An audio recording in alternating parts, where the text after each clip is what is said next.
And on the part of the other one, yung si sheriff, I think it is irrelevant po, no? Kasi hindi man yan siya ang part sa articles of impeachment. Ala man siyang koneksyon sa allegedly sinabi ni BP Inday Sara about this threatening a high public official, no? That is not. If they want to prove, ito po yung rules kasi, if they want to prove bad moral character, that can be objectionable. Kasi parang ang tingin ko, ipipresent nila yung sheriff, yung ginawa nila para to prove yung bad moral character ni BP Inday, that is not allowed. Meron pong proceedings or rules on how to object on that. Because you have to, aside from that, you have also to contain only on the allegations stated in the articles of impeachment. Outside than that, that is objectionable. Opo, para lang sa kaalaman ng ating mga kababayan, yung layunin po ng prosecution kung bakit po nila isinama yung sheriff na yon ay para po ito sa ilalim ng 4th article of impeachment na may kaugnay nga sa alegasyon na pagbabanta at destabilisasyon laban kay Pangulong Ferdinand Marcos Jr. At gagamitin po nila itong ng prosecution, yung testimonya daw ni Andres o yung sheriff na yan upang patunayan na si VP Sara ay may tendency to inflict violence o yung tinatawag na kaugaliang gumamit po ng karahasan, attorney. Yes po. Yan po yung talaga yung tinatawag natin, they are proving a bad moral character. No? Under the rules of evidence, that is objectionable kasi you cannot, unless kasi po that the other party or si VP Sara is alleging that she is a good person, that she has not done that, in order to impeach it, pwede nila i-present yung sheriff din to prove yung tendencies, no? But aside from that, of course, that is one. And aside from that, of course, is the fact that that is not relevant to the main issue on the Article 4, no? Ay yung the 4th Articles of Impeachment complaint. Now, I think, and the moment that they will say, Your Honor, we are ready with our witness and we are presenting the sheriff, the purpose of the testimonies are as follows. Magtatanong man yung impeachment court, any comment or objection, we object to the presentation of this witness because his testimony will be irrelevant, Your Honor, and not included in the article of impeachment number 4. So magro-rule po ang Senate niyan. So that is an issue whether or not to allow this person to testify. Kasi irrelevant po talaga eh. Wala talaga siyang connection dito sa pinagsasampa ng mga kaso sa kanya. Kasi tinutukoy nila itong si Abe Andres na court sheriff noon na sinuntok ni VP Sara noong Hulyo ng taong 2011 nang siya pa'y mayor pa. Mayor hindi po vice presidente, yes. Si vice president sa Davao City. At kung aalamin mo, nangyari po yung panununtok dahil nga o matapos nga ituloy yung demolisyon sa kabila po ng hiling ng alkalde na magkaroon ng palugit ng 2 oras, attorney. So ang tanong ng ilan, impeachable ba ang panununtok kahit nasa taong 2011 pa yung nangyari at hindi vice presidente, mayor pa lamang po noong panahon na yon si si Sara Duterte? Alam mo, Jade, alam ko yan eh because I was there at that time and alam ko ang whole story about that, no? The BP Inday Sara was just the mayor that time was only asking to delay because she's going to talk to the people na meron ng court order, final na ito, you have to leave and everything. Hindi makatiis, no?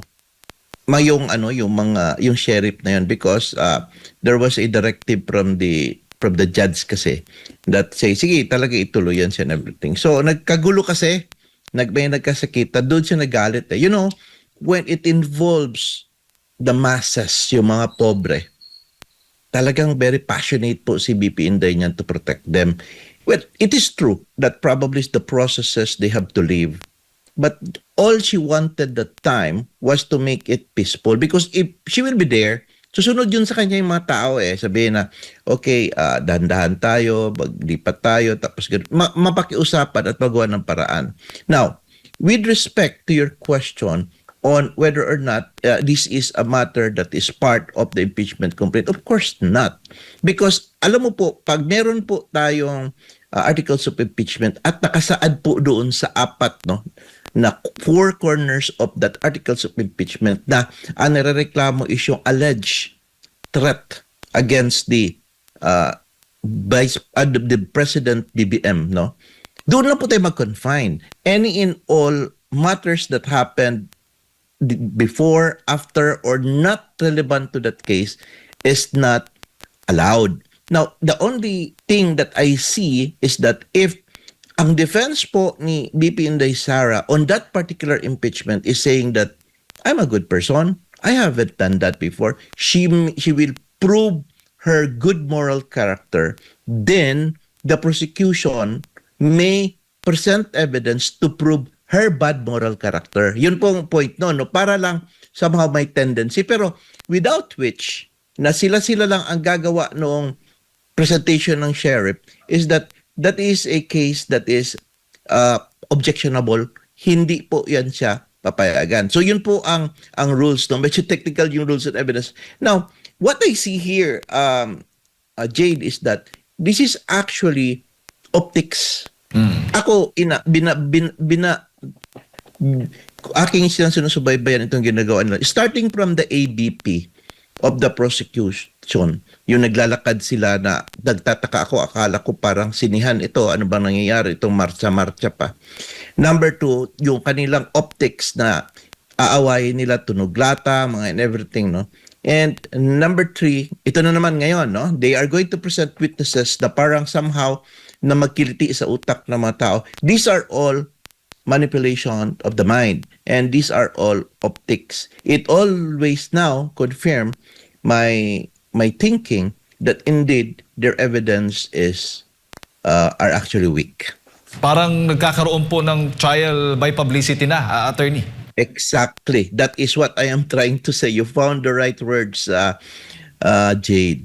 Doon kay Mary Grace Piatos, para na rin sa kaalaman ng ating mga kababayan, bakit nasama po nila itong Mary Grace Piatos na ito ay para po doon sa maling paggamit ng 612.5 million pesos na confidential funds ng Office of the Vice President at ng Department of Education. At ayon nga, nitong si House Prosecutor at Representative Terry Ridon, ang pagpapatunay daw yung sa pagiging totoo o kathang isip lamang ng pangalang ito ang magsisilbing matibay na ebidensya kung nagkakaroon ho ba ng korupsyon o peking resibo. Kung maalala po natin, itong si Mary Grace Piatos, doon sa investigasyon po ng Kamara noong 2024, lumitaw po ito dahil ito raw yung baga pumipirma o lumalagda po sa mga acknowledgement receipt ng pagtanggap ng confidential funds. Attorney. Well, as I understand is that ganito po yan. There is a certain Mary Grace Piatos, pero pseudonym ang ginamit niya. It is a real person because she accepts money, and I believe that this person is a confidential informant under sa DepEd noon. Okay, let's go back. First is that we know for a fact that the confidential funds given to the DepEd kay Vice President Sara noon, hindi po yun requested but given from the funds ng Presidente. Okay, share yan sa'yo. Tapos binigay, malapit na, 11 days lang maubos, no? So, we know that fact. Now, bakit po merong kailangan na investigate or magkaroon ng intelligence sa mga eskwelahan? Because number 1, alam po natin na yung po mga bata, lalo sa mga state universities, nare-recruit po para po pumunta sa bundok ng mga NPA, para maging NPA. We have seen yung 19 na namatay and other mga children na mga bata, no? I will not say children, mga bata pa, mura pa ang pag-iisip. Kasi yan po yung mga bata na yan kasi ang kanilang silakbo ng damdamin malakas, no? And kanilang sense of maturity hindi pa po ganap, no? So ibig sabihin, yun po ang kanilang i-manipulate, ito pong grupo ng mga NPA, and then they will recruit them and bring them to the mountains. Kaya nga nangyari, maraming mamatay. So, I believe that one of the reasons for this confidential months is to infiltrate this, no?